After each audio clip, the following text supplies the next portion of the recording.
your desk, and what piques your interest when you're looking at the prefatory pitch or material associated with the manuscript? So I would be just kind of like the life cycle is that I'm perpetually reading through submissions that I get in from agents, and getting multiple of them a day. So I have a constant kind of backlog to go back to, and I'm constantly reshuffling and prioritizing them based on all sorts of factors to what I need to read first. And I guess, what a manuscript looks like on submission for fiction is like the full book, and the author and the agent sends, a pitch that's like, this is what the book's about. This is why I think it's going to sell. And this is who the author is, nonfiction, different story. So really, I'm just looking for things that feel fresh and new, and that I feel like I'll be able to tell somebody, you haven't read anything like this before. And then, things, because I also work for, I've worked for publishers that are really kind of on the more, I think, like literary side of things, that have a real quality to their writing, and have authors who are very concerned also with craft.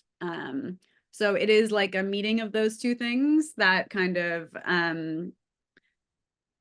exciting concept and the quality of the craft and voice. But those are probably the two things that are going to immediately catch me and make me put it at the top of the pile.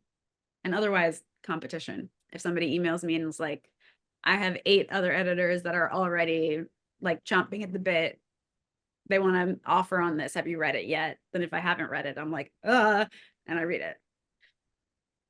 Maybe we could talk for a moment about your relationship with agents. It sounds like that's a key relationship. And I'd be curious to hear how much your personal rapport with an individual agent affects your decision to seriously consider a manuscript.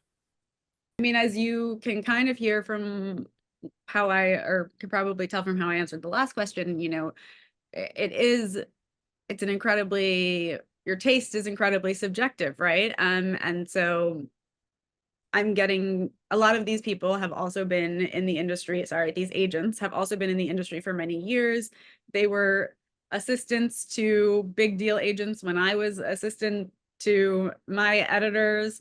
And we kind of came up together, and over a long time got to know each other. I have a sense of their taste. I know if their taste kind of matches mine, if we tend to just enjoy the same stuff, get excited about the same kind of ideas. And so those are people whose books I'm going to put in the front of the line, because otherwise it really, if you don't know the person at all, you're really shooting in the dark, which we do tons of. I'll be, honest, we shoot in the dark constantly. But so when you know the agent, you're often prioritizing their manuscript because you feel like you have a little bit of a better idea of what to expect. And you also know that you trust them to a certain degree, because they are, again, going to be, a book timeline is about 2 years to publication from acceptance, roughly, for your average novel, maybe a year and a half at the shorter end. So they're also going to be your partner for that long. Maybe you could say a little bit then about how the agent continues to play a role in the process once they've gotten the book to you, and once you've accepted it. How does that relationship continue? I mean, agents like editors, agents all do it differently. But ideally their job is as kind of like the author's, I see myself as the author's advocate in-house. They are the author's advocate in the author's relationship with the publisher, kind of, period. And so I think they're often, especially in debuts, which I do a lot of, they're really kind of the publishing industry whisperer who's explaining why things work the way they do, kind of what's coming up, helping them,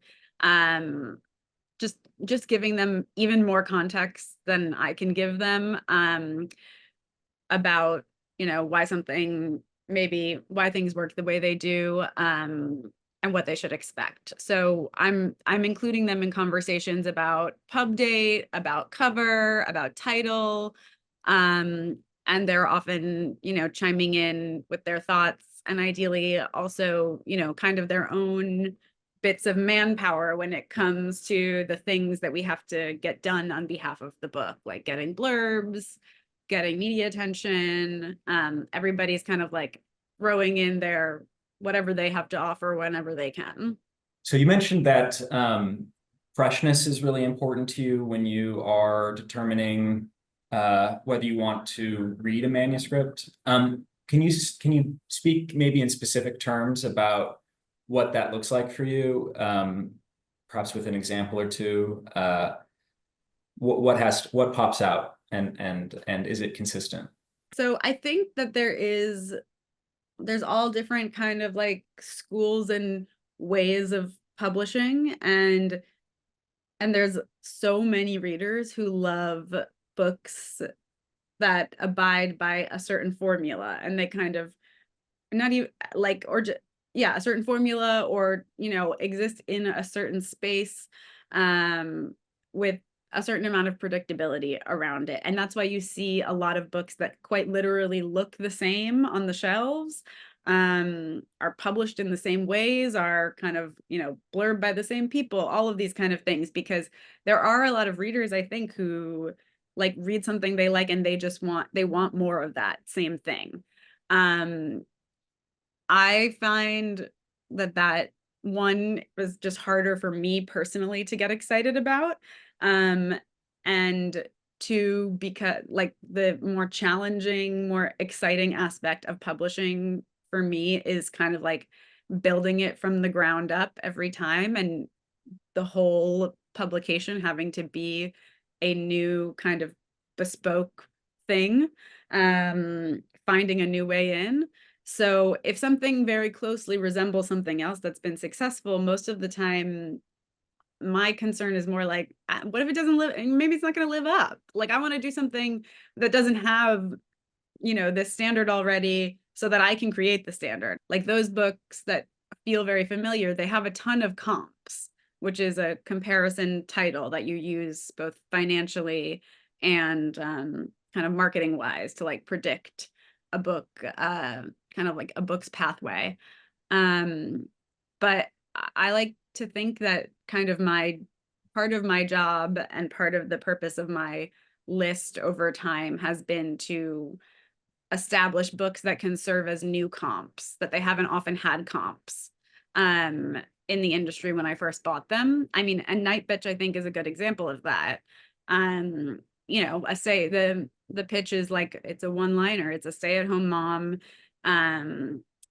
becomes convinced she's turning into a dog. And it has kind of the WTF factor, which in my experience, I found like that immediate kind of confusion, but and laughing, often translates into buying, if you do it right.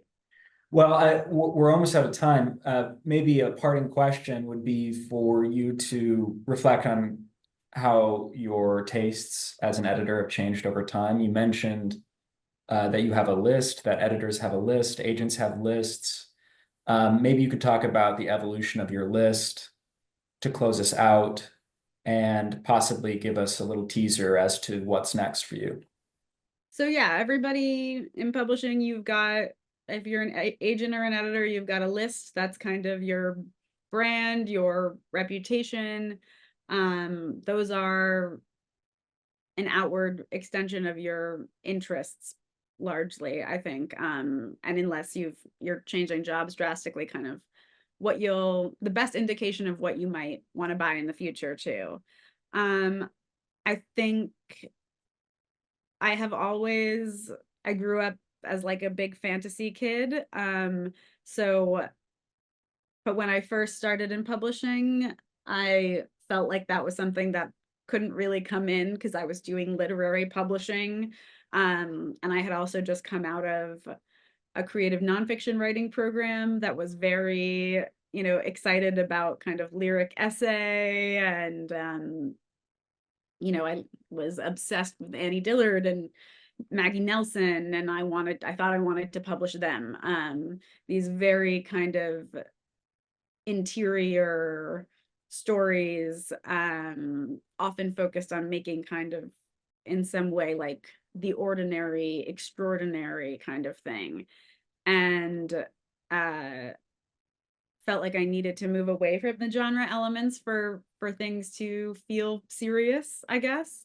And I think in my time in publishing, I have ended up moving away from the more interior works and more towards books that find exciting ways to play with genre elements, both because I think it's fun. It's a fun way to keep things fresh. And it is definitely more my original, what sparked my original love of reading.